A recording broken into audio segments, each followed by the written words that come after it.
ভারতের প্রতিবেশী যারা আছে তাদের সাথে যদি ভারতের সম্পর্ক আপনি একটু খেয়াল করেন দেখবেন সবার সাথেই তাদের সম্পর্ক একটা টানাপোড়েন বা খারাপ অবস্থা। আপনার নেপাল হিন্দু রাষ্ট্র, তাদের সাথেও তাদের একটা বৈরী সম্পর্ক।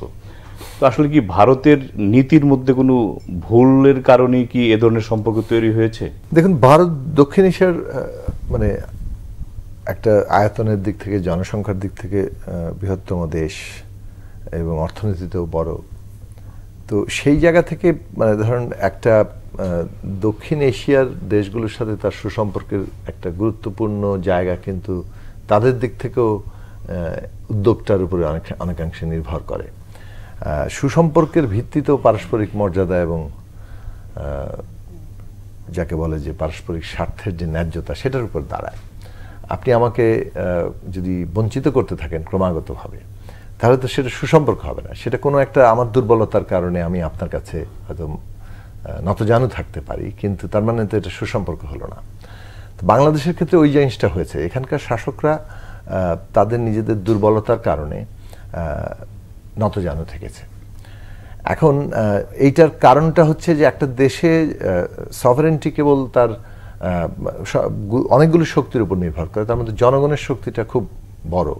একটা দেশের সরকার যদি জনগণের শক্তির উপর দাঁড়াতে পারে, তার অর্থনীতি কিংবা আয়তন কিংবা সামরিক শক্তি যতই মানে তুলনামূলকভাবে ছোট হোক, তারপরও তার কিন্তু অনেক শক্তির জায়গা থাকে, কারণ জনগণ তার সরকারের পেছনে আছে এবং সার্বভৌমত্বের মূল জায়গাটা ধরে রেখেছে।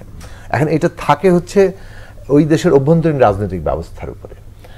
একটা দেশের অভ্যন্তরীণ রাজনৈতিক ব্যবস্থা যখন ইনক্লুসিভ হয়, মানে সমস্ত জনগণ ওই রাজনৈতিক ব্যবস্থার অংশীদার মনে করে নিজেকে, হ্যাঁ সেখানে ক্ষমতার প্রতিদ্বন্দ্বিতা আছে, গণতান্ত্রিক ব্যবস্থায় যেটা থাকে, মতের পার্থক্য, চিন্তার পার্থক্য আছে, প্রতিদ্বন্দ্বিতা আছে এবং তার মধ্যে দিয়ে একে অপরের মধ্যে নানান তিক্ততাও তৈরি হয়। কিন্তু সেইটা নির্বাচনের মধ্যে দিয়ে ফয়সালা ঘটে, জনগণকে জয় করে কে ক্ষমতায় যাবে।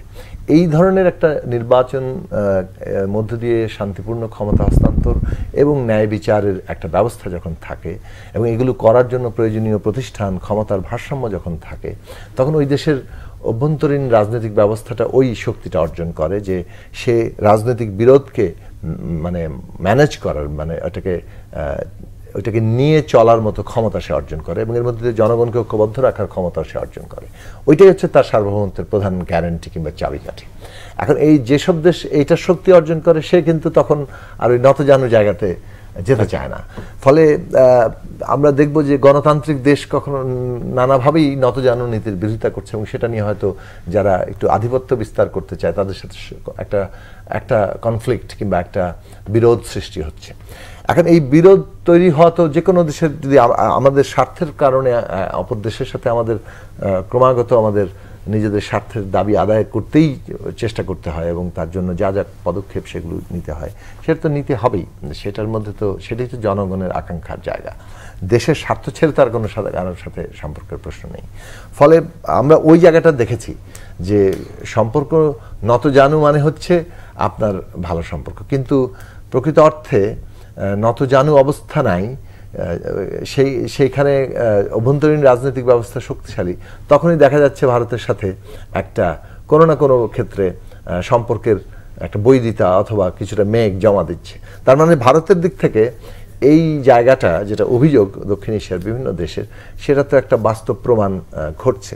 তো আমরা মনে করি যে ভারতের পররাষ্ট্রনীতিতে এই পরিবর্তনগুলো আসবে যখন তারা দক্ষিণ এশিয়ায় নতুন করে মানে তাদের সুসম্পর্কের নীতি প্রণয়ন করবে। সেটা বরং দক্ষিণ এশিয়ার জন্য অত্যন্ত গুরুত্বপূর্ণ। আর বাংলাদেশের জন্য এটা আমাদের দিক থেকে আমাদের পররাষ্ট্রনীতি হওয়া উচিত যে আমাদের সামনে আরও বড় জায়গা দেখা উচিত। আমরা মনে করি যে মানে পুরো গ্লোবাল সাউথ, দক্ষিণ বিশ্বে আমরা একটা গুরুত্বপূর্ণ এবং নেতৃস্থানীয় দেশ হতে পারি আমাদের নিজেদের অভ্যন্তরীণ বাস্তবতাকে কাজে লাগিয়ে।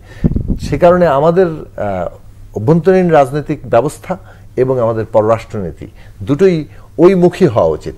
কারণ অভ্যন্তরীণ রাজনৈতিক বাস্তবতা যদি ইনক্লুসিভ হয়, তাহলে আমরা ওই শক্তি অর্জন করতে পারবো। আমাদের পররাষ্ট্রনীতি যদি ওই দক্ষিণ বিশ্বকেন্দ্রিক জায়গা নিয়ে আরও ব্যাপকভাবে আমরা সজ্জিত করতে পারি, তাহলে আমরা ওই পথে যাওয়ার ক্ষেত্রে এগিয়ে যাব এবং সেটা আমাদেরকে এমনকি দক্ষিণ এশিয়ার মধ্যে আমাদের তখন নীতির অনেক রকম পরিবর্তন ঘটাবে।